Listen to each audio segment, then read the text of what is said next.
Hi, welcome to Why That's Now. Thank you for joining me. My name is Jane Duffy.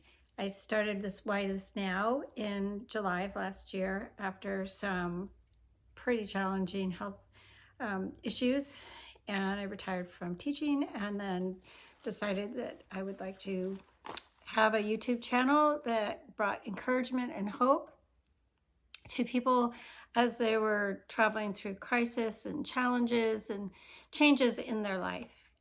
Giving encouragement to others around me is one of the things that I really have a passion for in my life, and I hope that you enjoy this YouTube channel. If you go back to my intro channel that I videotaped and posted in July, you'll see all the background about why we're doing Why This Now and why it's called this. So today is part 2 of Chasing After Hope. Last time I posted was part 1. And I understand that hope is kind of a lofty concept, and hope in each of our lives comes and derives from different perspectives and things that we value in our life.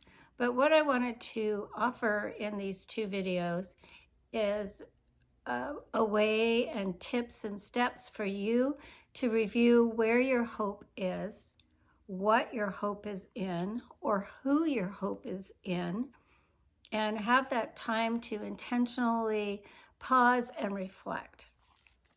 In the first video, if you didn't watch it, I posed some questions about, introduced, what do you hope for? How do you define hope? And I just looked up the definition of hope, and it's basically setting your hope on expectations that you agree with and something or someone that you trust to follow through with those expectations. And so when you are hoping for something, you are hopeful for something, you are having a hope in something. But I want people to take that time to think about, what does that mean and how does that play out in your life, and how do you incorporate that into staying positive and encouraging yourself and or encouraging others around you. So today I wanted to pick up after part 1 with part 2, because I wanted to make sure that you had time to watch the first video, think about the questions. I encouraged you to write down your thoughts and your emotions, and you'll go back and review that. We don't often take time to think about what we're feeling, think about how what we're feeling is influencing our lives and those around us. How is that influencing the purpose for your life that you feel that gives your life meaning, and things that drive you to move on and forward in your life? And sometimes when we reflect on what our hope is in, we have to come to grips to what is really our pivot point when we're struggling or we have a challenge or we have a crisis. Where is your pivot for hope? And I did share just briefly in the last video and then in past videos also that for me, hope is a person, and hope is the person of Jesus. And Jesus, when he lived here, he gave us all the tips and tricks to stay hopeful and to put our hope in him. And his promises that he gave us 2,000 years ago are still promises that we can accept and cling to and motivate by, to love God and love others, which were his 2 greatest commands. And so everything in my life, when I feel like I need to stop and reflect, what am I hoping for? What am I looking forward to? Why do I have this hope? Why should I have this hope? And for me to go back and review those promises, that's what helps me remember that the hope that I have is permanent. It's never changing. It will never go away.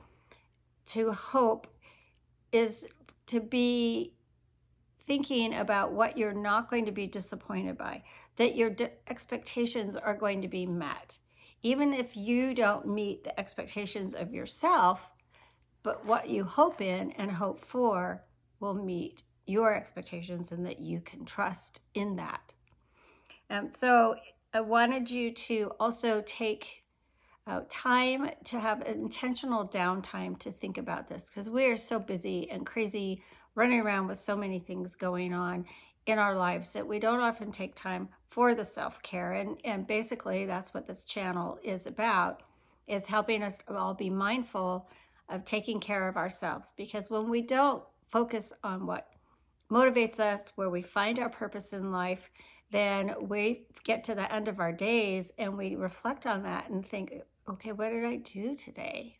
How was I hopeful for what happened today? And what were my actions and what were they based on? And what were my expectations? Where did they come from?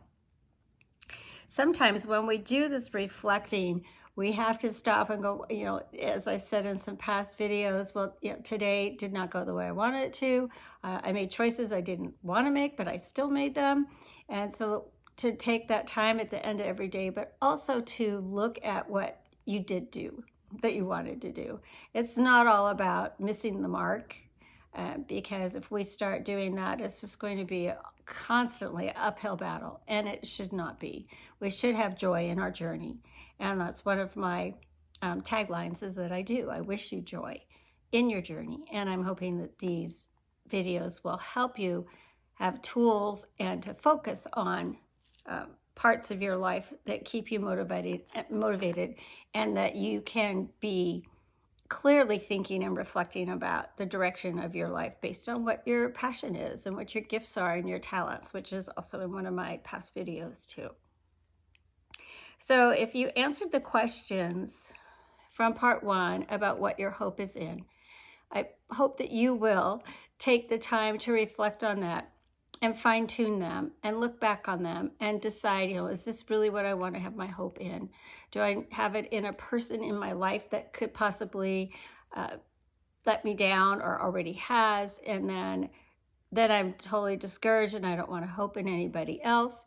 So I know hope can be a nebulous term, but for each person, it is our joy. It can be our joy. It should be our joy to figure out what it is that brings us hope, that gives us hope, that sustains our hope. And if it's exhausting and you're overwhelmed, then what you are putting your hope in is not worthy of your trust and your expectations. So I just encourage you to take these steps. And I do pray that it does lead you to the one hope that will guide all of your life and that will not be exhausting, but will give you that joy, peace, and hope as you live your best life in your Why This Now. Please remember to like, comment, share, and subscribe to my channel. Any comments I would love to hear. If you want to email me, you can email me at janeduffy63@gmail.com. And I will answer as soon as I can. Oh, Why This Now 63@gmail.com. Sorry, you could do the other one, but it's not an email address. All right, I'm not going to re-record just for this part. So that, we're keeping it real, folks. Anyway, I do wish you the best. Live your best life now in your Why This Now. Until next time, thanks for joining me.